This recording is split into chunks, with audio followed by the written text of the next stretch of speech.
મહત્વના સમાચાર ભારે વરસાદથી રાજ્યમાં વાહન વ્યવહાર પ્રભાવિત થયો છે અને રાજ્યના 288 રસ્તાઓ વાહન વ્યવહાર માટે બંધ કરવામાં આવ્યા છે।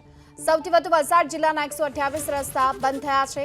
નવસારીના 34, સુરત જિલ્લાના 25 રસ્તા બંધ થયા છે। તો આ તરફ તાપી જિલ્લામાં પણ ધોધમાર વરસાદ છે, જેને લઈને 41 રસ્તાઓ પર વાહન વ્યવહારને બંધ કરવાની ફરજ પડી છે।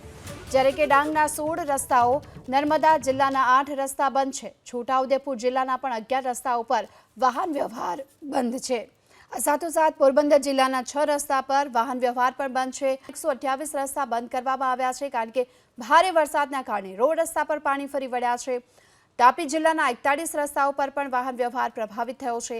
ડાંગના 16 રસ્તા, નર્મદા જિલ્લાના 8 રસ્તાઓ પણ અત્યારે બંધ છે।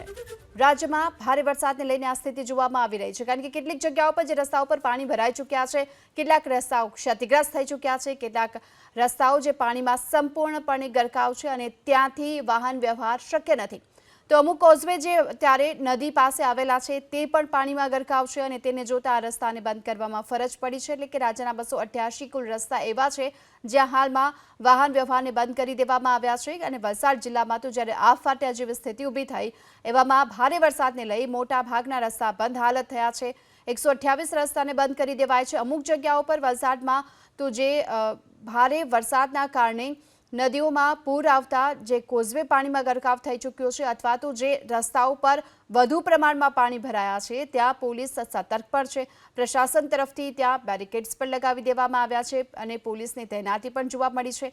આ તરફ નવસારીના 34 રસ્તા પણ પ્રભાવિત થયા છે।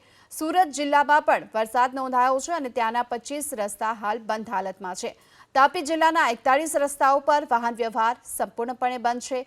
ડાંગના 16 રસ્તાઓ, નર્મદા જિલ્લાના 8 રસ્તા પણ બંધ છે। છોટાઉદેપુર જિલ્લામાં પણ વરસાદ જોવા મળ્યો હતો અને 11 રસ્તા પર અત્યારે વાહન વ્યવહાર બંધ છે, કારણ કે અહીં પણ રસ્તાઓ પર પાણી ફરી વળ્યા છે। વાત પોરબંદર જિલ્લાની કરીએ, જ્યાં 6 રસ્તાઓ પર વાહન વ્યવહાર બંધ છે। 7 સ્ટેટ હાઈવે, 268 પંચાયત હસ્તકના રસ્તાઓ પર પણ પાણી ફરી વળ્યા છે। આ તરફ 13 અન્ય રસ્તાઓ એવા છે કે જેને વાહન વ્યવહાર માટે બંધ કરી દેવામાં આવ્યા છે, કારણ કે ત્યાં વાહન વ્યવહાર શક્ય નથી।